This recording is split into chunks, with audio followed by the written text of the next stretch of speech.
இசை, என்னோட பேரு வனஜா. எனக்கு இப்போ 20 வயசாகுது. என்ன பார்த்தாலே ஊரே கண் வைக்கக்கூடிய அளவுக்கு நான் ரொம்பவே அழகா இருப்பேன். என்னோட வீட்டில நான், அம்மா, அப்பா, என் கூட பிறந்த தங்கச்சி இப்படி சொல்லி 4 பேர் மட்டும் தான் இருப்போம். என்னோட அப்பா கூலி வேலை தான் செய்றாரு. எங்களுக்கு சொந்தமா கொஞ்சம் நிலம் இருக்கு. அதுல அம்மா, அவங்களுக்கு முடிஞ்ச அளவுக்கு விவசாய வேலைகளை பார்ப்பாங்க. அப்பாவுக்கும் நேரம் கிடைக்கிறப்போ, அம்மாவுக்கு சின்ன சின்ன உதவிகளை செய்வாரு. நானும் 12 மைனஸை முடிச்சுட்டு, பக்கத்து ஊர்ல இருக்க காலேஜ்ல படிச்சுட்டு இருந்தேன். டெய்லியும் நான் காலேஜுக்கு பஸ்ல தான் போவேன். அப்படி போறப்ப தான், சேது அப்படிங்கிறவர் என்னை அடிக்கடி பார்த்து சிரிக்க ஆரம்பிச்சாரு. நான் டெய்லியும் காலேஜுக்கு பஸ்ல போகும்போதும், வரும்போதும் என்ன ஃபாலோ பண்ணவும் ஆரம்பிச்சாரு. நாளாக நாளாக எனக்குமே அவர பிடிச்சு 2 பேரும் பேசி பழக ஆரம்பிச்சோம்.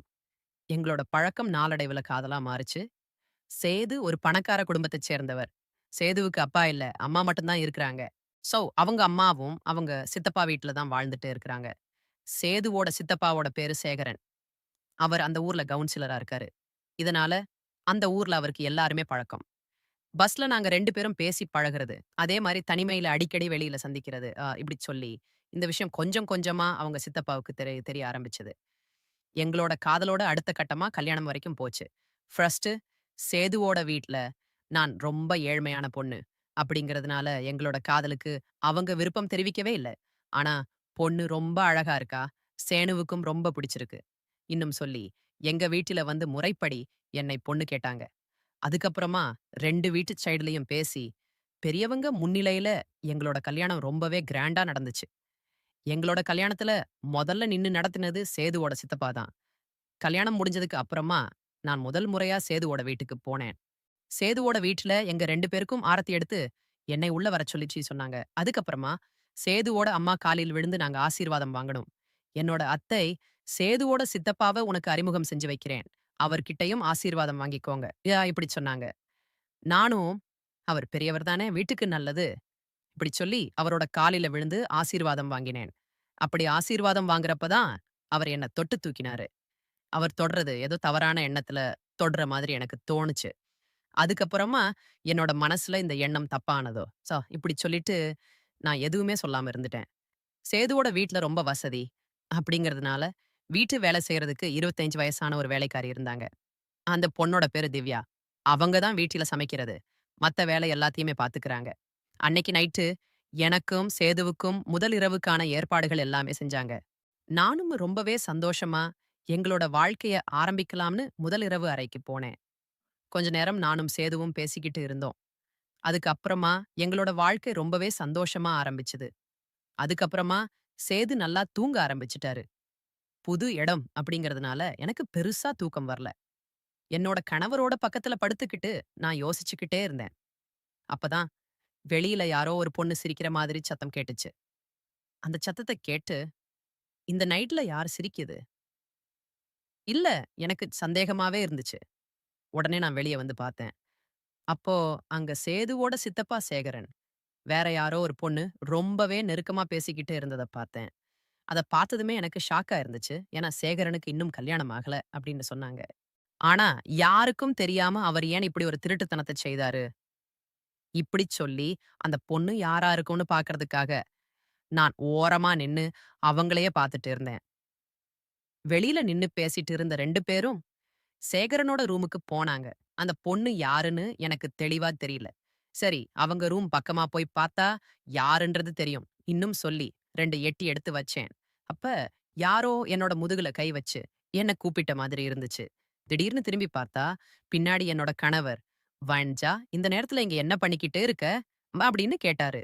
நானும் அங்க நான் பார்த்த எந்த ஒரு விஷயத்தையுமே அவர்கிட்ட சொல்லாம, எனக்கு தூக்கம் வரல. அதுதான் வெளியில எழும்பி வந்தேன். சொல்லி மழுப்பிட்டேன். என்னோட கணவரும், "உன்ன திடீர்னு காணாம்னு சொல்லி, நான் தான் ரொம்பவே பயந்துட்டேன்." இப்படி சொல்லி என்ன ரூமுக்கு கூட்டிட்டு போயிட்டாரு. எதுவுமே சொல்லாம நானும் தூங்கிட்டேன். அடுத்த நாள் காலையில எப்பவும் போல எழும்பி கிச்சனுக்கு போயிட்டு என்னோட வேலைய ஸ்டார்ட் பண்ணிட்டேன். அப்போ சமையல்காரி கிட்ட என்னோட கணவரோட சித்தப்பா ஒரு புதுச் சேலைய குடுத்து ஏதோ பேசிக்கிட்டு இருந்தாரு. அப்பதான் நான் நேத்து நைட் நடந்த விஷயத்தையும் நெனச்சு பார்த்தேன். எனக்கு அப்பதான் புரிஞ்சுச்சு. அவரோட குணம் ரொம்பவே தவறானது அப்படின்னு. உடனே நான் ஏன் இந்த வீட்டு வேலைக்காரியோட இவ்வளவு நெருக்கமா இருக்காரு? இதெல்லாம் அவருக்கு அசிங்கமா தெரியலையா? இப்படி சொல்லி என்னோட மனசுல யோசிச்சுக்கிட்டே இருந்தேன். அதுக்கப்புறமா நானும் என்னோட கணவரோட சேர்ந்து என்னோட ரூம்ல பேசிக்கிட்டு இருந்தோம். என்னோட கணவர் கூட பேசிக்கிட்டு இருக்கும்போது தான், "ஏன் இன்னும் சேகரன் மாமாவுக்கு கல்யாணம் ஆகல?" அப்படின்னு கேட்டேன். உடனே என்னோட கணவர் கொஞ்சம் தயக்கத்தோட சொன்னாரு, "என்னோட அப்பா இறந்து போனதுக்கு அப்புறம், எங்க சித்தப்பா தான் என்ன குழந்தையா பார்த்து ரொம்பவே சந்தோஷமா காப்பாத்திக்கிறாரு. இப்ப நானும் என்னோட அம்மாவும் ரொம்ப சந்தோஷமா இருக்கோம்னா, அதுக்கு அவர் தான் காரணம். இப்படியே என்னையும், எங்க அம்மாவையும் பாத்துக்கிறதிலேயே அவரோட காலம் போச்சு. நாங்களும் அவருக்கு கல்யாணம் பண்ணி வைக்கணும். இப்படி சொல்லி நினைக்கல." இப்படி சொன்னாரு. என்னோட கணவர் சொல்லும்போதே, இதுதான் சரியான சந்தர்ப்பம். நேத்து நம்ம பார்த்த விஷயத்த நம்ம கணவர்கிட்ட சொல்லிடலாம். இன்னும் நெனச்சு, நானும், உங்ககிட்ட ஒரு விஷயம் சொல்லணும். இத நேத்து என் கண்ணால பார்த்தேன். இப்படி சொல்லிக்கிட்டு இருக்கப்பவே, சேது, சேது இப்படி சொல்லி கணவரோட சித்தப்பா அவர கூப்பிடுற சத்தம் கேட்டுச்சு. என்னோட கணவரும், இதோ வந்துட்டேன் சித்தப்பா, அப்படி இப்படி சொல்லி எழும்பி கிளம்பி போயிட்டாரு. அதுக்கப்புறமா டைனிங் டேபிள்ல என்னோட கணவரும், அவரோட சித்தப்பாவும், எங்க அத்தையும் 3 பேருமே உட்கார்ந்து சாப்பிட்டுட்டு இருந்தாங்க. அன்னைக்கு நான் சமைச்ச சாப்பாட்ட ஃபர்ஸ்ட் டைமா எல்லாருமே சாப்பிட்டாங்க. என்னோட சாப்பாடு ரொம்பவே நல்லா இருக்கு. இப்படி சொல்லி எல்லாரும் புகழ ஆரம்பிச்சாங்க. அப்போ சேதுவோட சித்தப்பா, "இவ்ளோ ஸ்பெஷலா சமைச்ச என்னோட மருமகளுக்கு நான் ஒரு கிப் வாங்கிட்டு வந்திருக்கேன்." இப்படி சொல்லிட்டு, அவர் பேக்ல இருந்து ஒரு நெக்லஸ் எடுத்து குடிச்சிட்டு குடுத்தாரு. என்னோட அத்தையும், "அத பார்த்தா ரொம்பவே சூப்பரா இருக்கு. இது வனஜாவுக்கு ரொம்பவே நல்லா இருக்கும்." இப்படி சொல்லி, போட்டுக்கோ ஐடல்" அப்படின்னு சொன்னாங்க. "சரிங்க அத்த, நானும் போட்டுக்கிறேன்." இப்படி சொல்லிட்டு, அந்த நெக்லஸ வாங்கி ஓரமா வச்சுட்டேன். நான் ஓரமா வச்ச அடுத்த நிமிஷமே, சேதுவோட சித்தப்பா எழும்பி, அந்த நெக்லஸ எடுத்து என்னோட கழுத்துல போட்டுவிட்டு, ஒரு மாதிரி என்னை தொட ஆரம்பிச்சாரு. ரொம்ப நேரமா, அந்த நெக்லஸ போடுற மாதிரி, என்னோட கழுத்து பகுதிய அவர் தொட்டுக்கிட்டே இருந்தாரு. ஒரு கட்டத்துக்கு மேல எனக்கு கோபம் வந்துருச்சு. "உங்களால முடியலன்னா குடுங்க. நானே போட்டுக்கிறேன்." இப்படி சொல்லி அந்த நெக்லஸ நானே வாங்கிக்கிட்டேன். அதுக்கப்புறமா நான் அந்த இடத்துல இருந்து என்னோட ரூமுக்கு கிளம்பி போயிட்டேன். சாப்பிட்டுக்கிட்டு இருந்த என்னோட கணவர் உடனே ரூமுக்கு வந்து, "வனஜா, உனக்கு என்ன ஆச்சு? ஏன் நீ இப்படி நடந்துக்கிற? என்னோட சித்தப்பா உனக்கு எவ்வளவு ஆசையா இந்த நெக்லஸ வாங்கிட்டு வந்து குடுத்தாரு. அவர் போட்டு விட்டா என்னதான்? அதுக்கு நீ இப்படித்தான் உங்க கிட்ட நடந்துக்குவியா? ஒரு பெரியவங்க கிட்ட எப்படி மரியாதையா நடந்துக்கணும்னு உங்க வீட்ல உனக்கு சொல்லிக் குடுக்கலையா?" இப்படி சொல்லி என்கிட்ட சண்டை போட்டாரு. எனக்கும் கோபம் வந்துருச்சு. உங்க சித்தப்பா என்னை பார்க்கிற பார்வையே சரியில்ல. அவர் எதுக்காக எதெல்லாம் வாங்கிட்டு வந்து குடுக்குறாருன்னு உங்களுக்கு தெரியுமா? சொல்லி நான் அவர் கூட சண்டை போட ஆரம்பிச்சேன். அது மட்டும் இல்லாம நேத்து நடந்த விஷயத்தையும் அவர்கிட்ட சொன்னேன். உங்க வீட்டு வேலைக்காரிக்கும், உங்க சித்தப்பாவுக்கும் இடையில ஏதோ ஒரு தப்பான உறவு இருக்கு. அத நானே நேத்து என் கண்ணால பார்த்தேன். ஓட்! அதைக் கேட்ட என்னோட கணவர் ஒரு நிமிஷம் கூட அத யோசிக்காம என்னை ஓங்கி அறைஞ்சிட்டாரு. நீங்க என்ன வேணாலும் என்ன பண்ணலாம். ஆனா, இதுதான் உண்மை. ஆ ரொம்ப கட்டுப்பாடான, ஒழுக்கமான குடும்பத்துல இருந்து வந்த பொண்ணு. இங்க நடக்கிறதெல்லாம் பார்த்து எனக்கு ரொம்பவே அசிங்கமா இருக்கு. இப்படி நான் சொல்லப்பவே, என்னோட கணவர் என் மேல கோபப்பட்டுட்டு, "இதுக்கு மேல என்னோட சித்தப்பாவ பத்தி நீ ஒரு வார்த்தை கூட பேசக்கூடாது." இப்படி சொல்லிட்டு அங்க இருந்து கோபமா கிளம்பி போயிட்டாரு. அன்னைக்கு முழுக்க அவர் என்கிட்ட பேசவே இல்ல. அதுக்கு அடுத்த நாள் காலையில நான் எப்பவும் போல வீட்டு வேலைய பார்த்துட்டு இருந்தேன். அப்போ நான் கிச்சன்ல காய்கறி வெட்டிட்டு இருந்தேன். சேதுவோட சித்தப்பா அங்க வந்து என்னோட கைய புடிச்சு, "இந்த வீட்டுக்கு வந்த புது மருமகள், இப்படியெல்லாம் உடனே வேல பார்க்கலாமா?" இப்படி சொல்லி என்கிட்ட பேசிட்டு இருந்தாரு. அவர் என் கைய புடிச்சத நான் கொஞ்சம் கூட எதிர்பார்க்கவே இல்ல. அந்த நேரத்துல சரியா என்னோட மாமியார் கிச்சனுக்கு வந்தாங்க. இத பார்த்த சேகரன் உடனே என்னோட கைய விட்டுட்டு என்கிட்ட பேசிட்டு இருக்க மாதிரி ஆக்ஷன் பண்ண ஆரம்பிச்சுட்டாரு. மாமியாரும், "நீங்க என்ன கிச்சன்ல பண்ணிட்டு இருக்கீங்க?" அப்படின்னு கேட்டாங்க. புதுசா வந்த மருமகள். உடனே இவ்வளவு வேல பார்க்கணுமான்னு சொல்லி கேட்டுட்டு இருந்தேன். இப்படி சொல்லி அவங்கள சமாளிச்சுட்டு அங்க இருந்து கிளம்பி போயிட்டாரு. அதுக்கு அடுத்த நாள் நைட்டு எப்பவும் போல சேகரனோட ரூமுக்கு வரது யாருன்னு கண்டுபிடிக்கலாம்னு நான் முடிவெடுத்தேன். அதே போல அந்த பொண்ணு வர வரைக்கும் நான் தூங்காம ஒரு ஓரமா நின்னு பார்த்துக்கிட்டே இருந்தேன். அப்போ வீட்டில எல்லாரும் தூங்குறதுக்கு அப்புறம் வேலைக்காரி கட்டியிருந்த அதே சேலையில முகத்த மூடிக்கிட்டு ஒரு பொண்ணு வரத நான் பார்த்தேன். அந்த பொண்ணு வந்ததும் சேகரனோட ரூமுக்குள்ள போயிட்டா. அவ உள்ள போனதுமே அவங்க 2 பேரும் ரூமே லாக் பண்ணிட்டாங்க. உள்ள இருக்குது வேலைக்காரரா, அவளோட முகத்த பார்த்தே ஆகணும். அப்ப இப்படி நான் முடிவு பண்ணேன். அப்பதான் கிச்சனுக்கு போயிட்டு ஒரு டம்ளர் பால எடுத்துட்டு வந்து சேகரன் மாமாவுக்கு குடுக்குற மாதிரி அவங்க ரூம் கதவ தட்டினேன். இந்த நேரத்துல யாரு ரூம் கதவ தட்டுறது? அதான் இப்படி சொல்லி அவங்க யோசிக்க ஆரம்பிச்சாங்க. அந்த நேரத்துல சேகரன் மாமா உஷாராகி, அந்த பொண்ண ஓரமா மறைஞ்சுக்க சொல்லிட்டு கதவ திறந்தாரு. அப்போ நான் பாலோட நின்னுட்டு இருக்கிறத பார்த்து, "இந்த நேரத்துல எனக்கு பால் கொண்டு வரச் சொல்லி நான் கேட்கவே இல்லையே!" அப்டின்னாரு. "சரி, பரவால்ல. எடுத்துட்டு வந்துட்டேன். உள்ள கொண்டு போய் டேபிள்ல வை." இப்டி சொல்லிட்டு அவர் ஓரமா ஃபோன் பார்த்துக்கிட்டே நின்னுட்டு இருந்தாரு. நானும் ரூமுக்குள்ள போயிட்டு டேபிள்ல பால் வைக்கிற மாதிரி, உள்ள யாரும் இருக்காங்களான்னு சுத்தி சுத்தி தேட ஆரம்பிச்சேன். ரூம் ஃபுல்லாவே தேடி பார்த்துட்டேன். அங்க யாருமே இருக்கிற மாதிரி எனக்கு தெரியல. அதுக்கப்புறமா பாத்ரூமோட கதவ பார்த்தப்ப தான், அது உள்பக்கமா தாள் போட்டிருக்கிறது. அப்படி நான் நோட் பண்ணேன். அப்போ பாத்ரூம் உள்ள தான் அவங்க மறைஞ்சிருக்கணும். அந்த நேரத்துல சேகரன் மாமா என்னை அனுப்புறதிலேயே குறியா இருந்தாரு.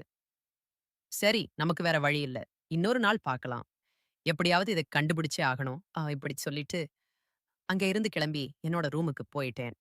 நைட் முழுக்க எனக்கு இதே யோசனை தான் இருந்துச்சு. இவங்க இப்படியே இந்த தவறான தொடர்புல இருக்கிறத நம்ம கண்டுக்காமல் இருக்கக்கூடாது. இவங்க 2 பேரும் இனிமே சந்திக்கவே கூடாது. நாம அத நடக்கவே விடக்கூடாது.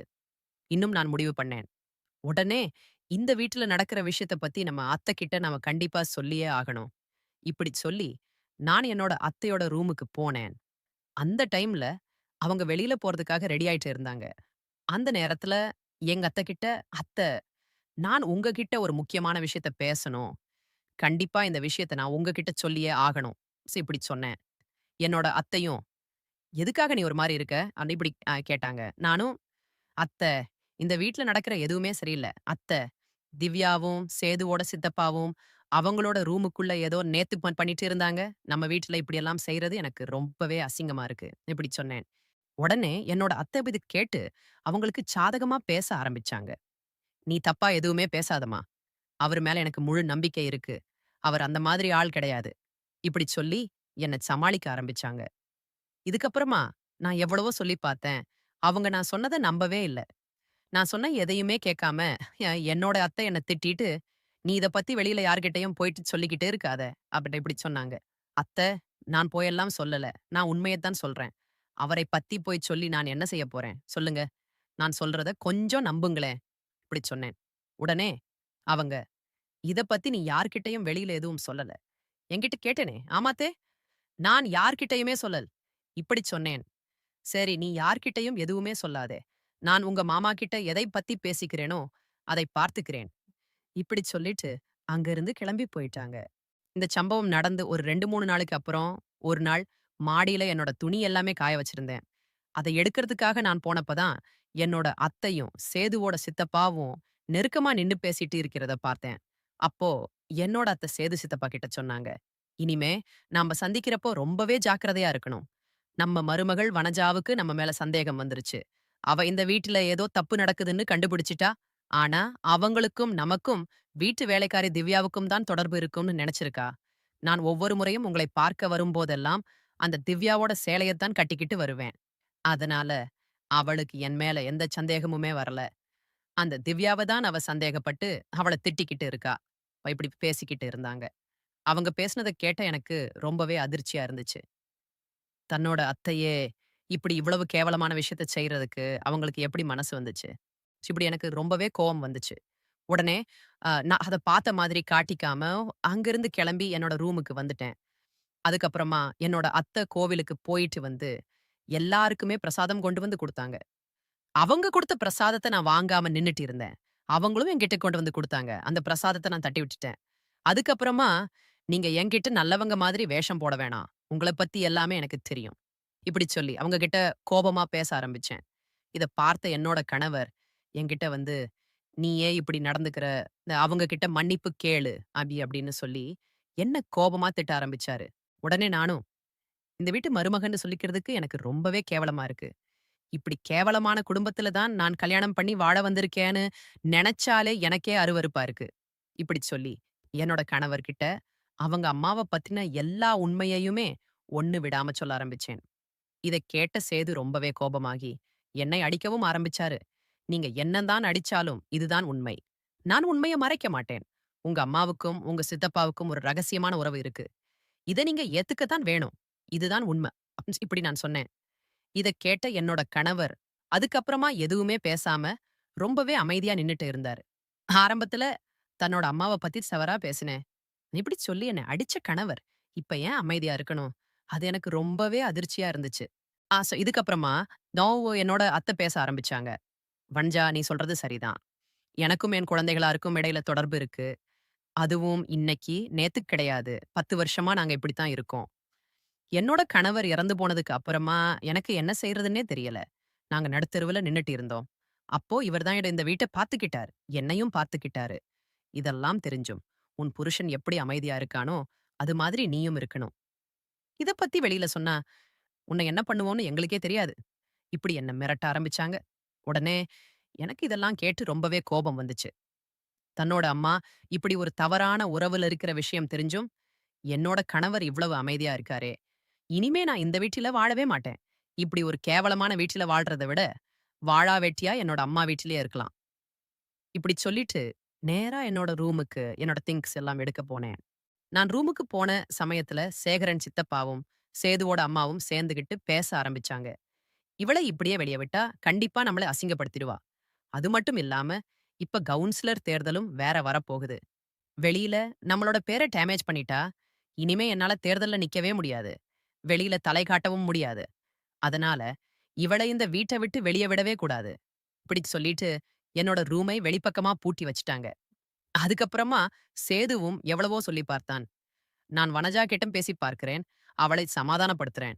இப்படி சொன்னான். ஆனா, சீனுவையும் 2 பேரும் சேர்ந்து மிரட்டி அமைதியா இருக்க வச்சுட்டாங்க. என்னோட கணவரும், "இப்படி பண்ணாங்களே!" இப்படி சொல்லி கோபத்துல அங்கருந்து கிளம்பி போயிட்டாரு. இந்த விஷயம் எல்லாமே நடக்கும்போது, வேலைக்காரி திவ்யா அங்க தான் இருந்தா. அவளுக்கும் எல்லா உண்மையுமே தெரிஞ்சிருச்சு. இதனால என்னோட மாமியாரும், சேகரனும் சேர்ந்து வேலைக்காரியையும் மிரட்ட ஆரம்பிச்சாங்க. "இந்த விஷயத்த பத்தி வெளியில யார்கிட்டயுமே சொல்லக்கூடாது. அப்படி சொன்னா உன்னோட உயிரே போயிடும்." இப்படி சொல்லி அவள மிரட்ட ஆரம்பிச்சாங்க. நானும், "நான் யார்கிட்டயுமே சொல்ல மாட்டேன்." நான் இப்படி சொல்லிட்டு அவளையும் ஒரு ரூம்ல போட்டு அடைச்சு வச்சுட்டாங்க. இதுக்கப்புறமா நான் தனியா அந்த ரூம்ல என்ன பண்றதுன்னு யோசிக்க ஆரம்பிச்சேன். இந்த வீட்ல இருந்தோம்னா, கண்டிப்பா நம்மள கொலை பண்ண கூட தயங்க மாட்டாங்க. சேது கண்டிப்பா நம்மள காப்பாத்த மாட்டான். அதனால நாம தான் நம்மள காப்பாத்திக்கணும். இப்படி சொல்லி, இங்க இருந்து தப்பிக்கிறதற்கு என்ன வழி என்று யோசிக்க ஆரம்பிச்சேன். அதற்கான வழிகளை தேடவும் ஆரம்பிச்சேன். அப்பதான் பாத்ரூம்ல இருக்கக்கூடிய ஒரு ஜன்னல் வழியா தப்பிக்கிறதுக்கான வழி இருந்தது. அதன்படி நான் முயற்சி எடுத்து, அது வழியா நான் தப்பிச்சு ஓடும்போது தான், வெளியில தப்பிச்சு ஓடுறத சேகரன் பார்த்ததுமே என்ன புடிச்சிட்டு வந்து, "வீட்ல இருந்து தப்பிச்சு போறதுக்கு ட்ரை பண்றியா? இங்க இருந்து போயிட்டு, இங்க நடந்த எல்லா விஷயத்தையும் எல்லார்கிட்டயும் சொல்லி, எங்க மானத்த வாங்கலாம்னு முடிவு பண்ணியிருக்கியா? உன்னை இப்படியே விட்டா சரி வராது." இப்படிச் சொல்லி, திரும்பவும் என்ன ரூமுக்குள்ள கொண்டு வந்து போட்டு, ரூம் கதவ பூட்டிக்கிட்டு, "இன்னைக்கு உனக்கு ஒரு முடிவு கத்துக்கிறேன் பாரு." இப்படிச் சொல்லி, என்னை கட்டாயப்படுத்தி தவறாக நடந்துக்கிறதற்கு முயற்சி செஞ்சாரு. இந்த சத்தம் கேட்டு சேது கோபத்தில ஓடி வந்து, ஜன்னல் வழியாக சத்தம் போட ஆரம்பிச்சாரு. "என்னோட வைஃபை விட்டுருங்க. ஏன் சித்தப்பா இப்படி பண்றீங்க? அவ என்ன பண்ணினாலும் விடுங்க." இப்படி எவ்வளவோ கத்திப் பார்த்தான். ஆனா, அவங்க சித்தப்பா கேட்கிற மாதிரியே இல்ல. கோபத்துல சேது கதவ உடைச்சுக்கிட்டு உள்ள வந்து தன்னோட சித்தப்பாவ புடிச்சு கீழ தள்ளிட்டான். இத பார்த்த என்னோட மாமியார், "ஏய்! எதுக்கு உன் சித்தப்பா மேல கை வைக்கிற? உன் சித்தப்பா மேல கை வைக்கிற அளவுக்கு உனக்கு தைரியம் வந்துருச்சா?" இப்படி கேட்டாங்க. சேது, அவங்க அம்மா சொல்ற மாரி கேட்கிற மாதிரியே இல்ல. அவங்க சித்தப்பா கூட கடுமையா சண்ட போட்டுக்கிட்டே இருந்தாரு. அவங்க அம்மாவ எவ்வளவோ ட்ரை பண்ணாங்க. 2 பேரையும் சண்டைய நிறுத்த வைக்கவே முடியல. இது எல்லாத்தையுமே பார்த்துக்கிட்டு இருந்த வேலைக்காரி, போலீஸ் ஸ்டேஷனுக்கு கால் பண்ணி, இங்க நடக்கிற சண்டைய சொல்லிட்டா. ஒரு கட்டத்துல 2 பேருக்கும் சண்டை அதிகமாகி, என்னோட கணவர் கோபத்தோட உச்சிக்கே போய், டேபிள்ல இருந்த ஃப்ளவர் வாஸ எடுத்து, அவரோட சித்தப்பாவோட தலையில பயங்கரமா அடிச்சுட்டாரு. இதுல இரத்த வெள்ளத்துல, அதே இடத்துல சரிஞ்சு விழுந்த அவங்க சித்தப்பா இறந்தும் போயிட்டாரு. வேலைக்காரி ஏற்கனவே போலீஸ் ஸ்டேஷனுக்கு கால் பண்ணி சொல்லி இருந்ததால, போலீஸும் சம்பவ இடத்துக்கு வந்துட்டாங்க. அந்த நேரத்துல மாமியார் தன் மேல இருந்த தவற மறைக்கிறதுக்காக, என்னோட மருமகன் தான் இவர் மேல இருந்த கோபத்துல இவர கொலை பண்ணிட்டான். இப்படி சொல்லி மொத்த பழியையும் தூக்கி என் மேல போட்டாங்க. இத கேட்டதும், சேது, என்னோட சித்தப்பாவ கொலை பண்ணது என்னோட வைஃப் கிடையாது. என்னோட அம்மாவும், என்னோட சித்தப்பாவும் தவறான உறவுல இருந்தாங்க. அத என்னோட மனைவி தெரிஞ்சுக்கிட்டா. அதனால அவங்கள தட்டி கேட்டா. ஆனா, இவங்க 2 பேரும் அவளை அடிச்சு துன்புறுத்தி ஒரு ரூம்ல அடைச்சு வச்சாங்க. அதுக்கப்புறமா என்னோட சித்தப்பா, என்னோட மனைவி கிட்ட தப்பா நடந்துக்க முயற்சி பண்ணாரு. அத பார்த்து என்னால பொறுத்துக்க முடியல. அதனால தான் அவரை நான் ஃப்ளவர் வாசால அடிச்சு கொலை பண்ணிட்டேன். இப்படி சொன்னாரு. என்னோட கணவர் நடந்த எல்லா உண்மையுமே சொல்லிட்டாரு. ஆனா, என்னோட அத்தை அவங்க செஞ்ச தப்ப ஒத்துக்கவே இல்ல. இத பார்த்து எனக்கு ரொம்பவே கோபம் வந்துச்சு. அவங்களை கடுமையான வார்த்தைகளால திட்டவும் ஆரம்பிச்சேன். "நீங்க பண்ணது